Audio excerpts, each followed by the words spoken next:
Aquí en la frontera donde el viento arrastra el polvo viejo y las memorias de sangre no se borran con el tiempo, un servidor les va a contar un causo que todavía se canta en los fogones de Chihuahua.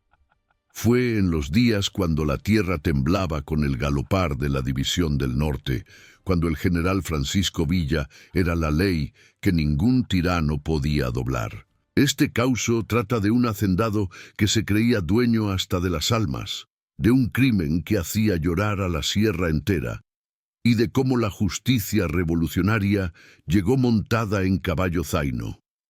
Acomódense que ya empieza la historia de don Evaristo Cisneros y el toro maldito de Hacienda San Jerónimo. Don Evaristo Cisneros gobernaba la Hacienda San Jerónimo como si fuera reino propio, allá por el año de 1914, cuando la revolución ya rugía por todo el norte, pero algunos rincones todavía guardaban tiranos del porfiriato.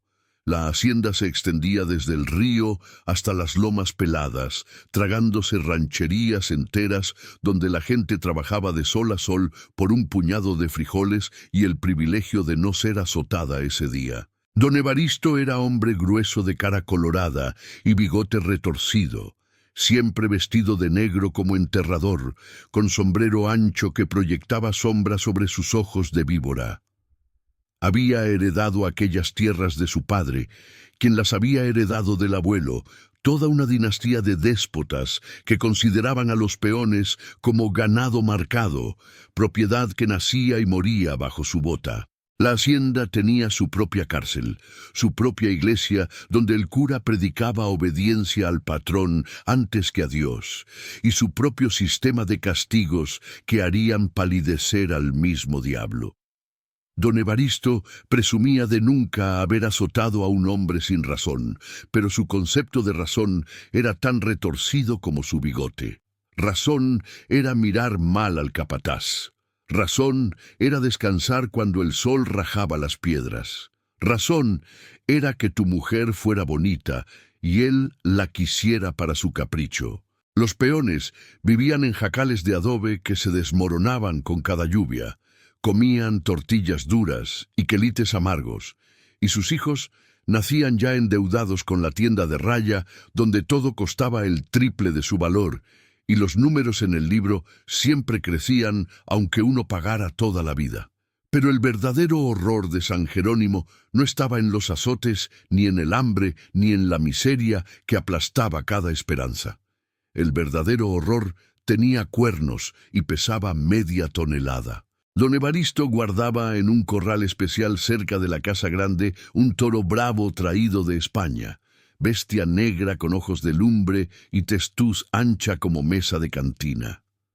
Le llamaban el carnicero, y ese nombre no era casualidad ni exageración. Cuando alguna mujer del poblado quedaba embarazada sin estar casada, o cuando don Evaristo sospechaba que el hijo en el vientre no era del marido, sino de algún peón que le caía mal, ordenaba traer a la mujer al corral. Allí la hacían correr frente al toro mientras los vaqueros del patrón azuzaban a la bestia con garrochas y gritos. La mujer corría despavorida, tropezando con su propio vientre abultado, mientras el toro bramaba y embestía, levantando nubes de polvo. A veces la mujer lograba trepar la cerca a tiempo, a veces no. Don Evaristo observaba desde el balcón de la casa grande, fumando su puro importado de La Habana, y cuando el toro finalmente acorralaba a la mujer, cuando ella caía de rodillas con las manos sobre el vientre y los ojos cerrados esperando el impacto, el hacendado levantaba la mano. Los vaqueros desviaban al toro en el último segundo. La mujer quedaba allí tirada en el polvo, temblando, empapada en sudor y lágrimas, mientras don Evaristo reía desde su balcón. Decía que era lección de moral, que así se enseñaba decencia, que el miedo al toro mantendría a las mujeres virtuosas. Pero todos sabían la verdad. Don Evaristo disfrutaba el terror. Se alimentaba de él como el toro se alimentaba de la alfalfa que los peones cosechaban. Hubo mujeres que perdieron sus criaturas del puro susto. Hubo una que se volvió loca y ya nunca volvió a hablar, solo se quedaba mirando la nada con ojos vidriosos. Hubo otra que se tiró al pozo la noche siguiente al castigo del toro, pero nadie podía protestar. Los rurales visitaban la hacienda cada mes, y don Evaristo los agasajaba con barriles de mezcal y oro sonante. El jefe político del distrito era su compadre. El gobernador había cenado en su mesa. Don Evaristo Cisneros era intocable, o eso creía él, porque todavía no había escuchado el galope que venía del norte, todavía no sabía que sus días de tirano estaban contados con los dedos de una sola mano. Entre los peones de San Jerónimo vivía un hombre llamado Macedonio Salazar, campesino de manos callosas y espalda doblada por 30 años de trabajo bajo el látigo ajeno. Macedonio tenía mujer joven, Refugio se llamaba, muchacha de ojos negros y risa fácil que iluminaba el jacal miserable como si fuera palacio.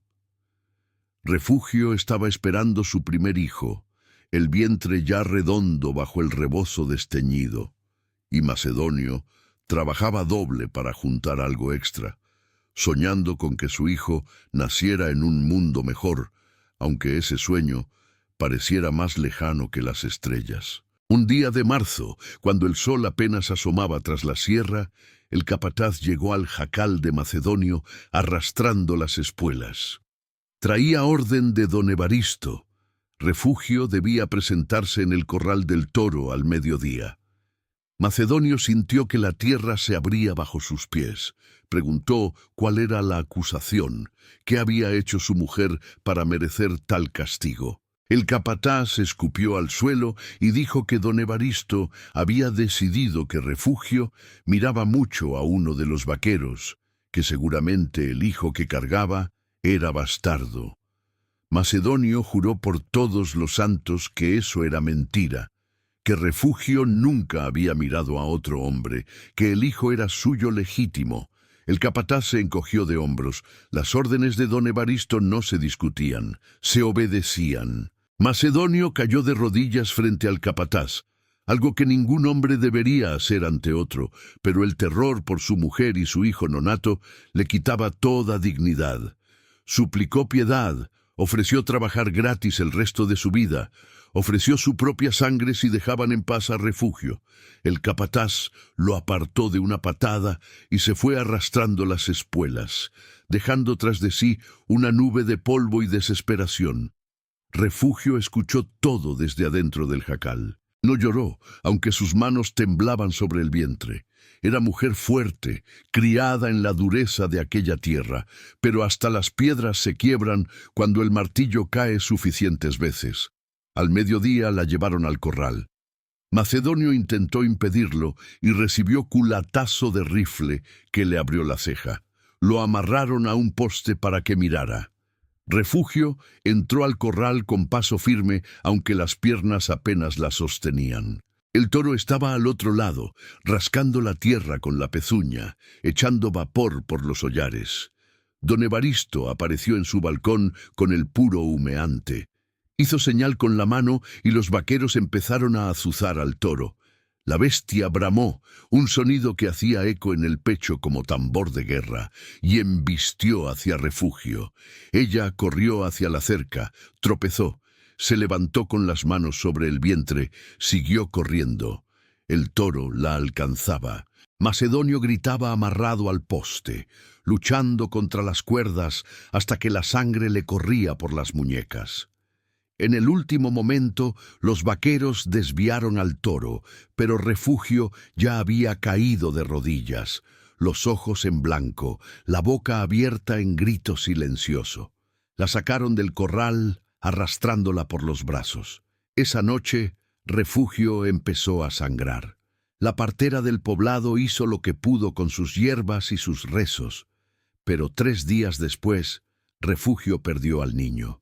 Era varón.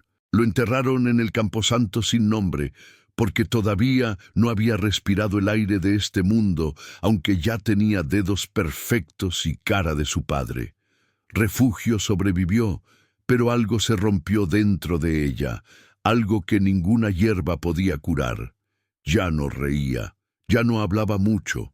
Se quedaba sentada horas enteras mirando sus manos vacías. Macedonio Salazar enterró a su hijo nonato bajo un mezquite retorcido. Esa misma noche buscó a Fermín Aguirre, el único peón de San Jerónimo que sabía leer y escribir, regalo de un cura borracho que le había enseñado las letras antes de que don Evaristo lo corriera por predicar igualdad.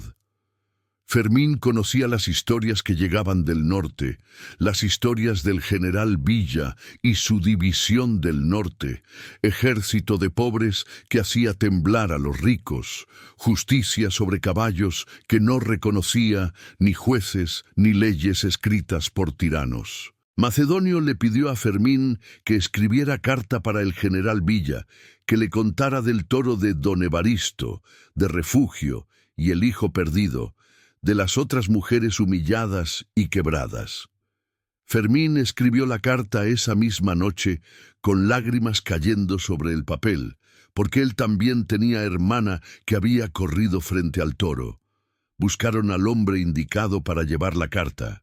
Se llamaba Jesús Morales, arriero que conocía todos los caminos de la sierra, hombre silencioso, de mirada clara que había perdido a su propia familia en las garras del porfiriato. Jesús aceptó llevar la carta sin pedir pago, solo pidió que Macedonio cuidara su burra mientras él andaba en la búsqueda. La división del norte se movía como el viento, hoy aquí y mañana allá. Pero Jesús conocía los poblados donde los simpatizantes villistas dejaban señales. Conocía las cantinas donde los mensajeros bebían y dejaban noticias.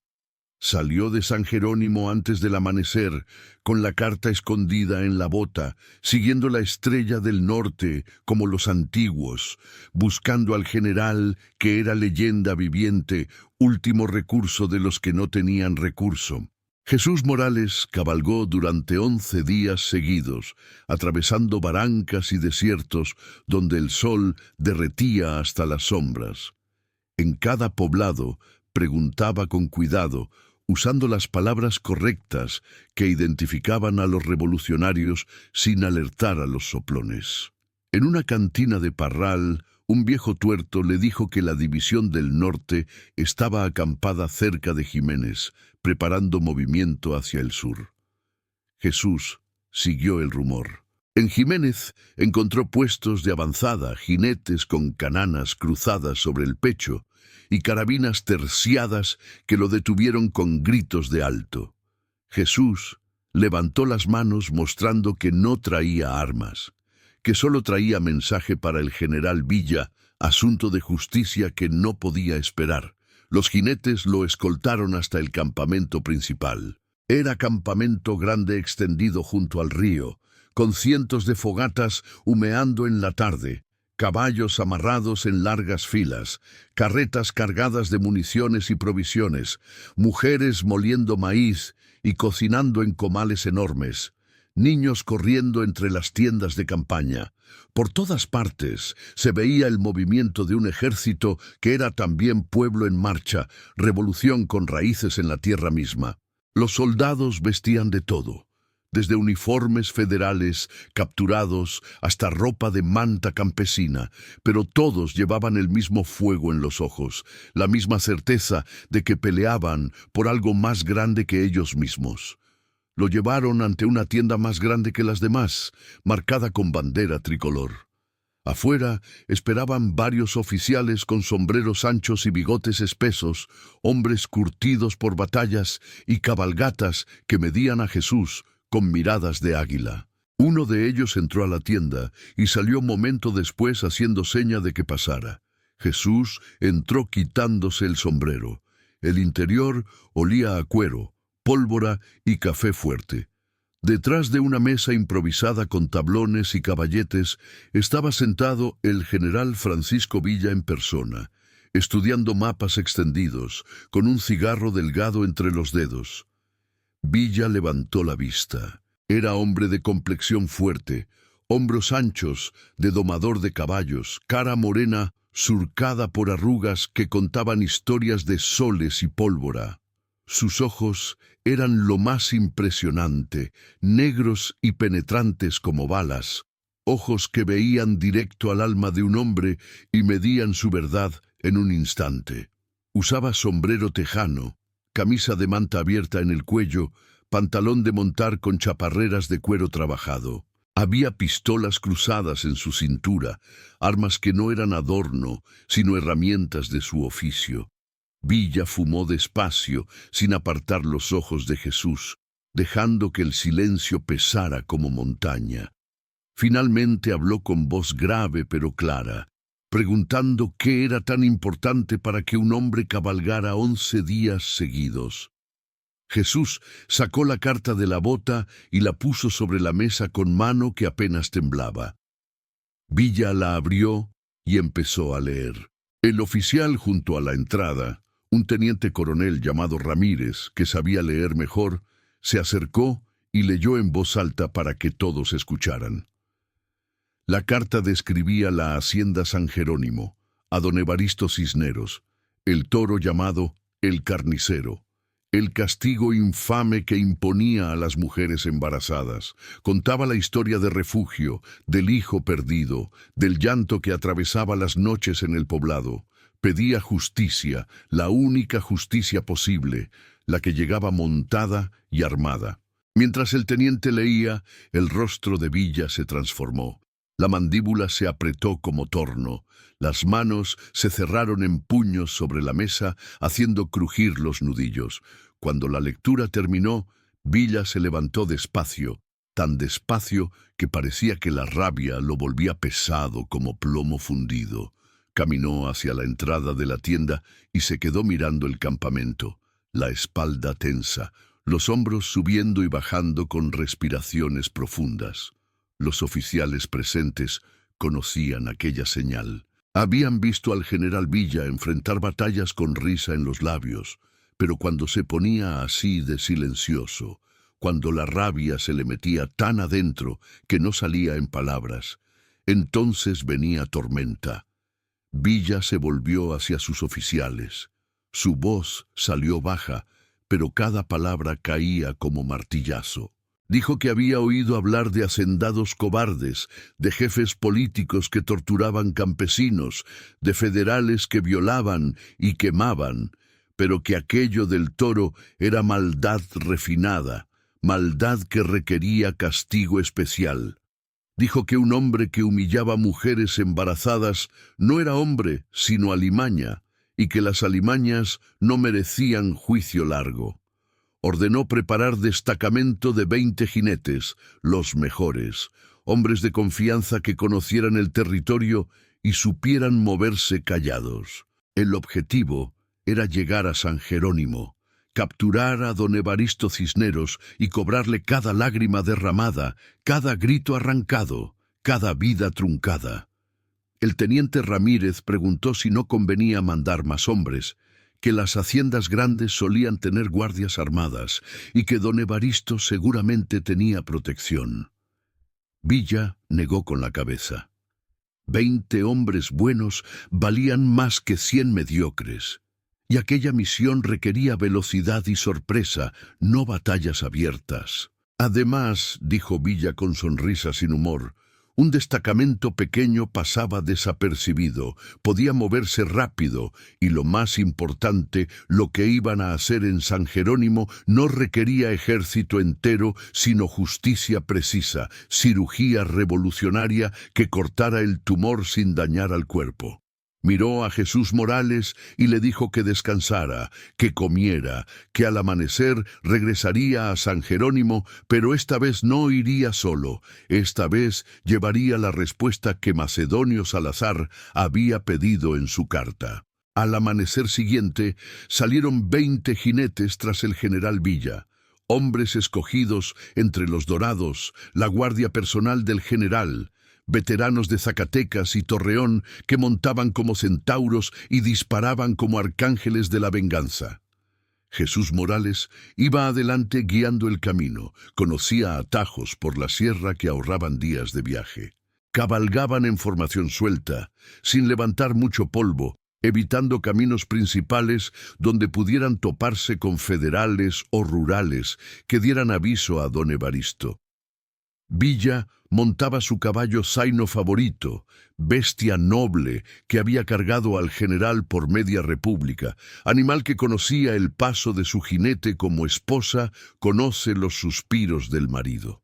El paisaje era duro, pura piedra y espinas, tierra que no perdonaba errores. Cabalgaban desde antes del alba hasta después del ocaso, comiendo cecina y tortillas en la montura, durmiendo turnos cortos bajo las estrellas mientras los centinelas vigilaban.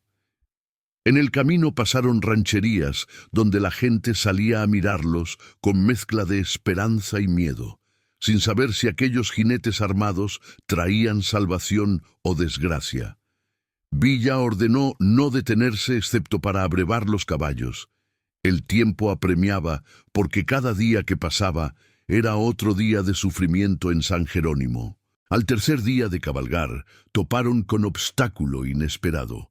Un arroyo que Jesús había cruzado fácil en su viaje de ida, ahora venía crecido, convertido en río Bravo por lluvias recientes en la Sierra Alta. El agua bajaba turbia y rápida, arrastrando ramas y piedras, con corriente que podía voltear caballos y arrastrar jinetes. Los hombres se detuvieron en la orilla estudiando la situación. Algunos propusieron buscar vado más arriba, pero eso significaba perder día completo rodeando. Villa desmontó y caminó hasta la orilla, metiendo la bota en el agua, calculando profundidad y fuerza de corriente con experiencia de años cruzando ríos rebeldes. Decidió que cruzarían allí mismo, pero con cuidado. Ordenó amarrar los caballos en fila, cada bestia atada a la cola de la que iba adelante formando cadena. Los jinetes más fuertes irían delante y atrás para mantener la línea. Villa iría primero, como siempre hacía. Nunca pedía a sus hombres algo que él no hiciera primero. Se montó en su zaino, habló al caballo con palabras suaves que solo la bestia entendía y picó espuelas entrando al río. El agua subió hasta el pecho del caballo. La corriente empujaba lateral tratando de desviar la línea. El zaino bufaba manteniendo cabeza alta, peleando contra el río con patas que buscaban agarre en las piedras del fondo. Villa llegó a la otra orilla sin soltarse de las riendas. Uno por uno, los demás jinetes fueron cruzando en la cadena de caballos. A media corriente uno de los caballos tropezó y cayó de lado arrastrando a su jinete. El hombre se hundió tragando agua, pero la cuerda lo mantuvo conectado y los jinetes delante y atrás alaron fuerte, sacando caballo y jinete del agua antes de que la corriente se los llevara. El jinete tosió, escupiendo agua lodosa, pero se volvió a montar sin queja. Todos cruzaron finalmente, empapados y fríos, pero intactos. Villa ordenó descanso breve para que los caballos recuperaran aliento y los hombres escurrieran ropa. Mientras esperaban, el general se acercó a Jesús Morales y le preguntó cuánto faltaba. Jesús respondió que con buena suerte llegarían a San Jerónimo al anochecer del día siguiente. Esa noche acamparon en cañada protegida donde el viento no alcanzaba. Encendieron fogata pequeña, solo suficiente para calentar café, porque fuego grande se veía desde lejos y no querían anunciar su presencia. Los hombres comieron en silencio, revisaron armas, afilaron cuchillos. Villa se sentó aparte fumando, mirando las estrellas que brillaban frías sobre la sierra. El teniente Ramírez se le acercó y preguntó qué castigo tenía planeado para don Evaristo si lo fusilarían como era costumbre con tiranos capturados. Villa negó con la cabeza. Fusil era muerte rápida, demasiado misericordiosa para hombre que había causado tanto sufrimiento refinado. No, dijo Villa, don Evaristo Cisneros iba a probar su propia medicina, iba a entender el terror que había sembrado, y después cuando estuviera quebrado de miedo, entonces hablarían de justicia final. Los hombres durmieron turnándose la guardia. Antes del amanecer ya estaban en marcha otra vez. Al caer la tarde del día siguiente, Jesús señaló hacia adelante donde se veía humo subiendo entre las lomas. Era San Jerónimo. Villa ordenó detenerse y esperó que oscureciera completo. Mandó exploradores que regresaron reportando que la hacienda tenía 6 guardias armados, nada que 20 dorados no pudieran manejar. La casa grande tenía luz en las ventanas, señal de que don Evaristo estaba cenando tranquilo, sin saber que la muerte cabalgaba hacia su puerta. Villa sonrió sin humor.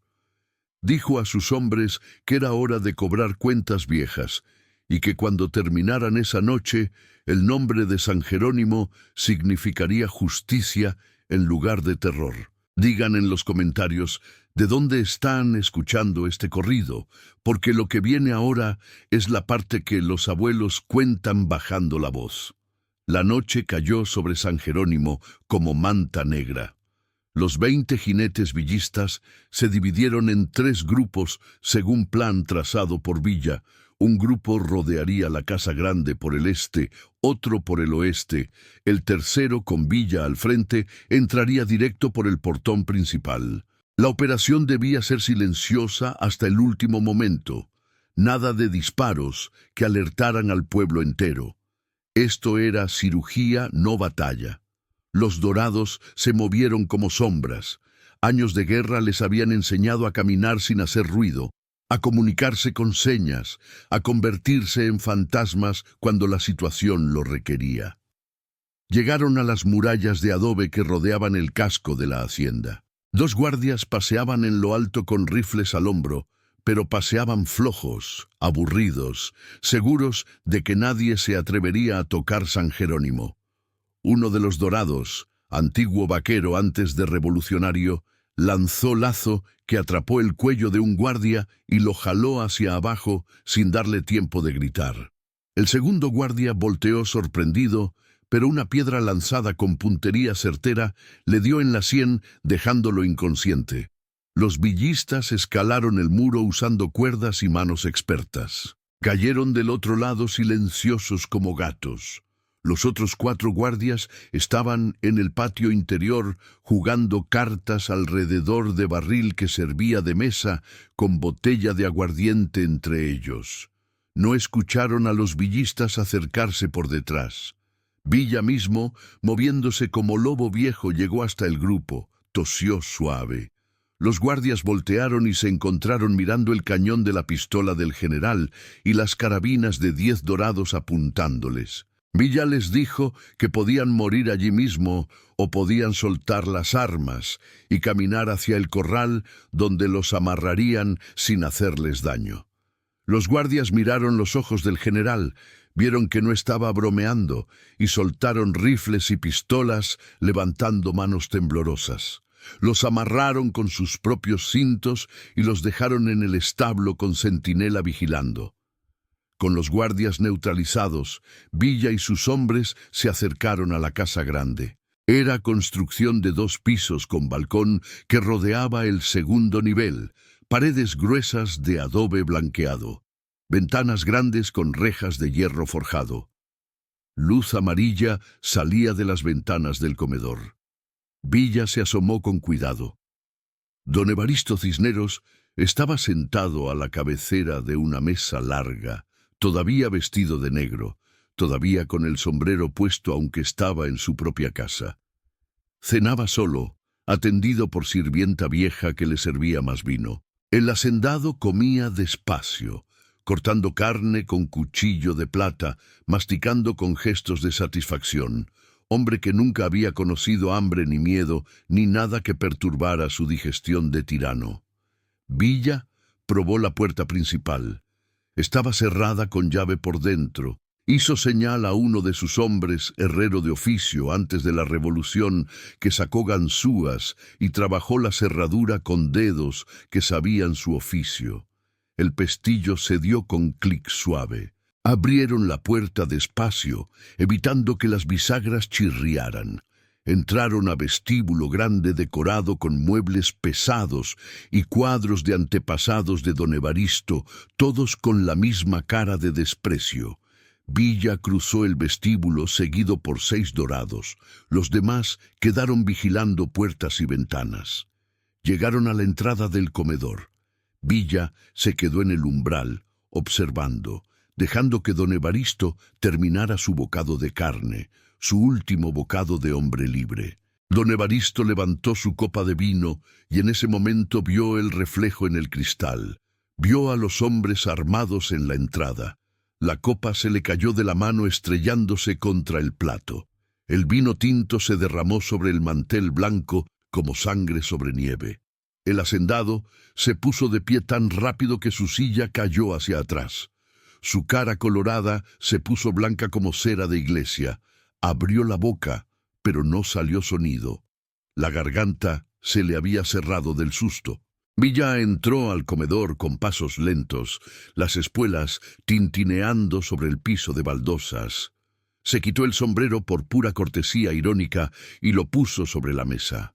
Encendió cigarro tomándose su tiempo, dejando que el silencio se extendiera, dejando que el miedo creciera en el pecho del hacendado como hiedra venenosa. Finalmente, Villa habló. Dijo su nombre completo: General Francisco Villa, comandante de la División del Norte, y preguntó si don Evaristo sabía por qué había llegado hasta San Jerónimo. El hacendado tragó saliva. Intentó recuperar compostura, intentó hablar con voz de autoridad, diciendo que aquello era propiedad privada, que tenía amigos poderosos, que el gobernador era su compadre. Villa dejó escapar risa corta sin humor. Dijo que gobernadores y compadres no importaban una chingada cuando se trataba de justicia revolucionaria, que don Evaristo había cometido crímenes que clamaban venganza desde la tierra misma.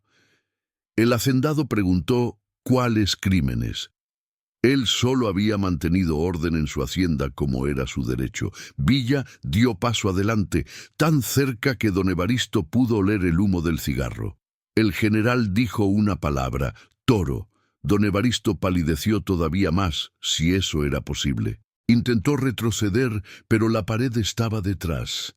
Empezó a balbucear excusas, que todo eran exageraciones, que las mujeres corrían con el toro, pero nunca pasaba nada grave, que era solo para mantener moralidad en el pueblo. Villa lo agarró por el cuello de la camisa, levantándolo casi del piso con fuerza de hombre acostumbrado a domar potros. Le dijo que mentir en ese momento era insultar la inteligencia de todos los presentes, que había carta firmada, que había testigos, que había mujer que perdió hijo por culpa de ese toro maldito. El hacendado empezó a sudar, gotas gruesas corriendo por su cara. Villa lo soltó con empujón, que lo mandó contra la pared. Dijo a sus hombres que llevaran a don Evaristo al corral, que era tiempo de que el maestro aprendiera la lección. Arrastraron a don Evaristo hacia el corral, donde guardaban al toro. El hacendado intentó resistirse, pataleando y gritando, pero 2 dorados lo cargaron como costal de papas. Villa ordenó despertar al pueblo, que todos vinieran a ver, que esto era justicia pública y el pueblo tenía derecho a presenciar cómo se cobraban las cuentas. Los jinetes fueron de jacal en jacal, tocando puertas, diciendo que la División del Norte había llegado, que vinieran al corral. La gente salió despacio al principio, asustada, pensando que venía otra desgracia, pero cuando vieron a don Evaristo en manos de los villistas, cuando entendieron lo que estaba pasando, empezaron a llegar más rápido. Llegó Macedonio Salazar con refugio colgada de su brazo, ella todavía débil, pero con fuego nuevo en los ojos. Llegaron las otras mujeres que habían corrido frente al toro, llegaron sus familias, llegaron todos los que habían sufrido bajo la bota del hacendado. Encendieron antorchas alrededor del corral, iluminando la escena como teatro antiguo. Don Evaristo estaba en medio del corral, de rodillas en el polvo, temblando como hoja en ventarrón. Villa entró al corral y se paró frente a él. El pueblo rodeaba las cercas, cientos de rostros iluminados por luz de antorchas, rostros que habían conocido solo humillación, y ahora veían esperanza de justicia. Villa habló con voz que llegó hasta el último rincón. Dijo que don Evaristo Cisneros había usado toro como arma de terror contra mujeres indefensas, que había causado pérdida de vidas inocentes, que había quebrado familias y sembrado lágrimas. Ahora ese mismo toro daría lección al tirano. Ordenó traer al toro. Abrieron la puerta del corral especial y el carnicero salió bufando, la bestia negra con cuernos que brillaban bajo luz de antorchas.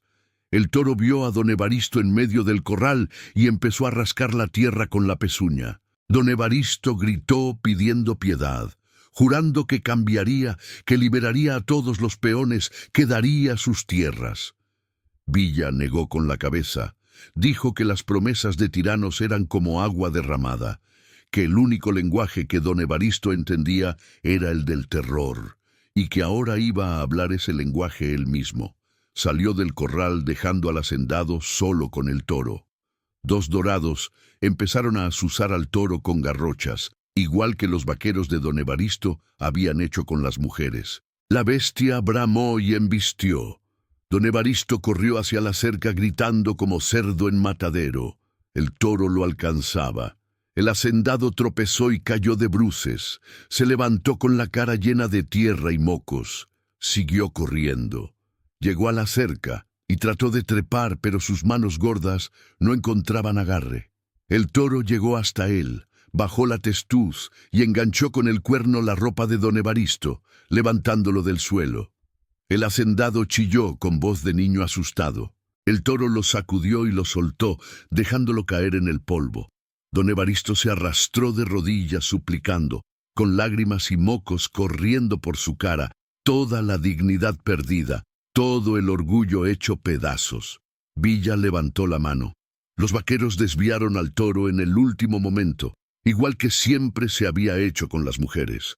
Don Evaristo quedó tirado en el polvo, temblando, empapado en sudor y orina, porque el miedo le había soltado todo control.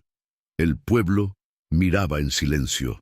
Algunas mujeres lloraban, pero no de pena por el hacendado, sino de liberación, de ver que el monstruo podía sangrar, que el tirano podía quebrarse. Villa entró otra vez al corral. Se agachó junto a don Evaristo y le preguntó si ahora entendía el terror que había causado, si ahora comprendía lo que significaba correr sabiendo que la muerte venía detrás. El hacendado solo lloraba sin poder hablar. Villa se enderezó y habló para todo el pueblo. Dijo que don Evaristo Cisneros había probado su propia medicina y había sido encontrado quebrado, que un hombre así no merecía seguir respirando el aire de gente honrada. Pero dijo también que la justicia revolucionaria no era venganza ciega, que había que dar ejemplo que durara más que una muerte rápida. Ordenó que don Evaristo fuera amarrado y dejado allí hasta que amaneciera, que pasara la noche completa en el corral con el toro, que cada vez que cerrara los ojos escuchara el bufar de la bestia y recordara el terror que había impuesto. Al amanecer lo llevarían a juicio formal frente al pueblo. Si el pueblo decidía muerte, entonces muerte sería. Si el pueblo decidía destierro, entonces lo echarían con solo la ropa puesta. La justicia pertenecía al pueblo, no a un hombre solo, ni siquiera a un general. Amarraron a don Evaristo a un poste en medio del corral. El toro quedó suelto en el mismo corral, paseándose, acercándose de vez en cuando a oler al hombre amarrado. Don Evaristo pasó toda la noche gritando cada vez que el toro se acercaba, rogando que alguien lo liberara, prometiendo todo lo prometible. Nadie entró a ayudarlo. El pueblo se fue retirando hacia sus jacales, caminando diferente, con espaldas más derechas, porque algo fundamental había cambiado en San Jerónimo esa noche. Macedonio Salazar abrazó a Refugio bajo las estrellas y ella apoyó la cabeza en su hombro. Y aunque el hijo perdido nunca regresaría, aunque el dolor nunca desaparecería completo, había consuelo en saber que justicia había llegado montada y armada. Capítulo 7. Al amanecer, don Evaristo seguía amarrado al poste, vivo pero quebrado, con ojos vidriosos de quien ha pasado noche mirando a la muerte. El toro dormía en la esquina opuesta del corral, cansado de su propia vigilia.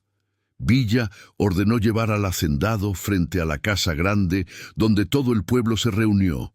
Sentaron a don Evaristo en una silla en medio de la explanada. El hombre ya no lloraba, ya no suplicaba, se había vaciado durante la noche hasta quedar solo cáscara.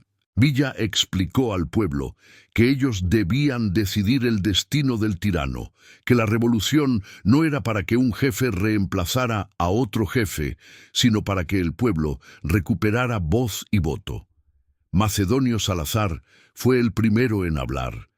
Dijo que don Evaristo merecía muerte por cada mujer humillada, por cada hijo perdido, por cada lágrima arrancada. Otros secundaron pidiendo fusil, soga, cualquier cosa que terminara con el hacendado para siempre. Pero entonces habló una mujer vieja, antigua partera del pueblo, mujer que había visto nacer a la mitad de los presentes. Dijo que muerte era misericordia demasiado grande para don Evaristo, que el verdadero castigo era dejarlo vivir pero sin nada, expulsarlo de su tierra, mandarlo a vagar como mendigo recordando cada día lo que había perdido, viviendo con el miedo de que alguien lo reconociera y le cobrara cuentas viejas. El pueblo discutió. Hubo votos para muerte y votos para destierro. Finalmente, Villa propuso solución. Don Evaristo sería desterrado, pero antes firmaría documento entregando todas sus tierras al pueblo de San Jerónimo, repartidas entre los campesinos que las habían trabajado generación tras generación. La hacienda sería convertida en ejido comunal. Los peones dejarían de serlo para volverse dueños. El pueblo aceptó con gritos y sombreros lanzados al aire. Trajeron papel y pluma. Don Evaristo firmó con mano temblorosa, sin leer siquiera, solo queriendo salir vivo de allí. Villa puso su firma también como testigo, y el teniente Ramírez firmó en representación de la División del Norte. Villa ordenó darle a don Evaristo un caballo viejo y provisiones para 3 días nada más. Lo vistieron con ropa de manta de campesino, quitándole su traje negro y su sombrero fino. Lo subieron al caballo y lo echaron por el camino que llevaba al norte, hacia tierra de nadie, donde los desterrados vagaban. El pueblo lo vio partir sin lágrimas, sin celebración tampoco, solo con silencio, que era más pesado que cualquier grito. Don Evaristo se fue jorobado en la montura, convertido en sombra del tirano que había sido, y nadie volvió a saber de él en aquellas tierras. Con don Evaristo fuera, Villa reunió al pueblo en la plaza. Habló de cómo debían organizarse ahora que eran libres, de cómo debían elegir representantes, repartir tareas, trabajar la tierra en comunidad. Dijo que la revolución no terminaba con expulsar tiranos, que apenas empezaba con construir mundo nuevo donde la justicia fuera regla y no excepción. Dijo que él y sus hombres debían partir porque la guerra seguía, porque había otros don Evaristos en otras haciendas, otros tiranos en otras plazas, y la División del Norte no podía descansar mientras quedara un solo opresor en tierra mexicana. El pueblo quiso hacer fiesta de despedida, pero Villa declinó. Dijo que las fiestas eran para cuando la guerra terminara, que ahora solo había tiempo para trabajo y camino. Aceptó tortillas recién hechas y agua fresca. Compartió café con Macedonio y preguntó por refugio. Macedonio dijo que ella estaba mejor, que el ver justicia le había devuelto algo de luz a los ojos, que tal vez con tiempo el dolor se volvería soportable. Villa puso mano en hombro de Macedonio y le dijo que cuidara a su mujer, que honrara al hijo perdido viviendo bien, que esa era la mejor venganza contra tiranos, seguir viviendo y vivir con dignidad. Al mediodía, la división del norte montó y partió de San Jerónimo. El pueblo entero salió a despedirlos. Niños corriendo junto a los caballos, mujeres agitando rebozos, hombres levantando sombreros. Villa iba adelante en su zaino, con el cigarro entre los dientes y la mirada fija en el horizonte donde esperaban nuevas batallas. Los 20 jinetes lo seguían en formación suelta, polvo levantándose bajo los cascos, el sol cayendo sobre sus sombreros como bendición o maldición, dependiendo de cómo se mirara. Jesús Morales se quedó en San Jerónimo. Decidió que ya había cabalgado suficiente, que era tiempo de establecerse y ayudar a construir el mundo nuevo que Villa predicaba. Recuperó su burra y se fue a vivir a un jacal en la orilla del pueblo, donde todavía vive, según cuentan, viejo ya, pero con historias que hacer temblar montañas. Capítulo 8. Los años pasaron sobre San Jerónimo como pasan sobre todas las cosas, suavizando esquinas afiladas, convirtiendo hechos en leyendas y leyendas en corridos. La tierra que don Evaristo había gobernado como reino privado floreció bajo manos de los campesinos que la trabajaban con amor en lugar de látigo. Construyeron escuela donde antes estaba el corral maldito. Mataron al toro negro y lo enterraron profundo. Nadie quería ver esa bestia ni en pintura. El jacal de Macedonio y Refugio creció hasta ser casa con cuartos separados. Refugio volvió a quedar embarazada 2 años después de aquellos eventos. Esta vez el embarazo fue tranquilo y nació niña sana, que le pusieron Esperanza, porque eso era lo que representaba, esperanza de tiempos mejores. La historia de cómo el general Villa llegó a San Jerónimo se contó primero en susurros, después en voces normales, finalmente en gritos de borrachos orgullosos en cantinas. Algún trovador pasajero escuchó el relato y lo convirtió en corrido que empezó a cantarse por toda la región. El corrido hablaba del toro maldito, de don Evaristo el cobarde, de cómo Villa cobró cada lágrima con terror, de cómo la justicia llegó montada en caballos veloces como relámpagos. Se cantaba en fiestas y velarios, en bodas y bautizos, hasta que todos, en 100 kilómetros a la redonda, conocían la historia, aunque los detalles cambiaban según quien la contaba, como cambian todas las historias que se vuelven leyenda.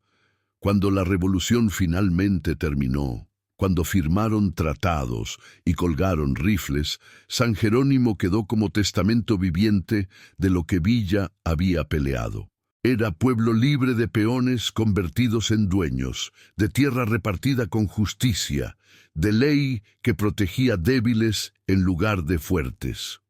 Otros pueblos enviaban delegaciones para ver cómo San Jerónimo se organizaba, para copiar su sistema de ejido, para aprender cómo campesinos podían gobernarse sin necesitar hacendado ni jefe político.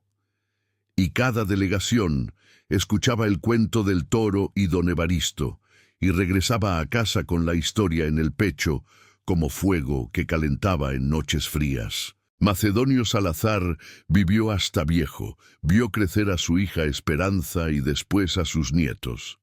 En las tardes se sentaba afuera de su casa tallando madera, haciendo figuritas de caballos para los niños del pueblo.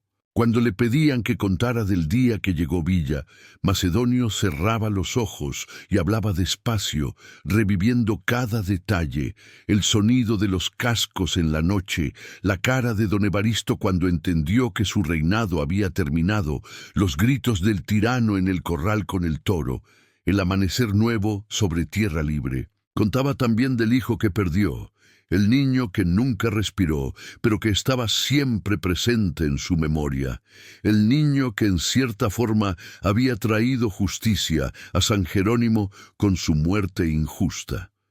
Refugio envejeció con dignidad, convirtiéndose en mujer sabia a quien otros buscaban para consejo. Nunca habló mucho del tiempo del toro, pero cuando alguna muchacha joven llegaba asustada del mundo, Refugio la sentaba y le contaba cómo había sobrevivido lo peor, cómo el dolor podía ser soportado cuando se compartía, cómo la justicia eventualmente llegaba, aunque demorara.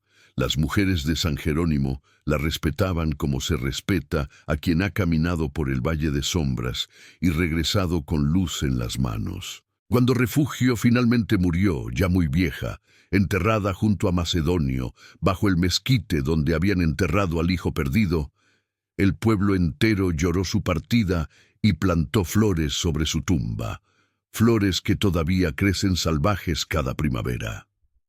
El general Villa siguió cabalgando por la historia mexicana, peleando batallas, ganando algunas y perdiendo otras, hasta que finalmente también a él lo alcanzó la muerte, no en batalla, sino en emboscada cobarde en Hidalgo del Parral. Cuando la noticia llegó a San Jerónimo, el pueblo entero guardó luto. Colgaron banderas negras, cerraron cantinas, rezaron en la iglesia por el alma del general que los había liberado. Algunos viejos juraban haber visto jinete solitario cruzar el pueblo la noche que mataron a Villa, jinete en caballo zaino, que galopaba hacia el norte sin detenerse, como si Villa hubiera regresado una última vez a recorrer las tierras que había liberado antes de partir al otro lado. Y así quedó la historia, contada en corridos y susurros, en tardes de plaza y noches de fogón, pasando de abuelos a nietos como se pasan las herencias importantes. La historia de cómo el general Francisco Villa llegó a San Jerónimo y le enseñó al tirano don Evaristo Cisneros el significado del terror, la historia del toro que se volvió instrumento de justicia. La historia de un pueblo que recuperó su dignidad cuando parecía perdida para siempre. Un servidor la cuenta ahora porque alguien debe contarla, porque las historias que no se cuentan se mueren, y esta historia merece vivir mientras haya alguien que crea en justicia, mientras haya alguien que recuerde que los tiranos pueden ser derrotados, que los humildes pueden levantarse, que la revolución no era solo pólvora y sangre, sino también dignidad recuperada y tierra repartida. Cuéntenme ustedes en los comentarios qué les pareció este corrido, si conocen historias parecidas de sus pueblos, si todavía creen que la justicia puede llegar montada en caballo cuando las leyes escritas fallan. Este causo termina aquí, pero la memoria sigue cabalgando, eterna como el viento que cruza la sierra, llevando nombres y hazañas que no deben olvidarse.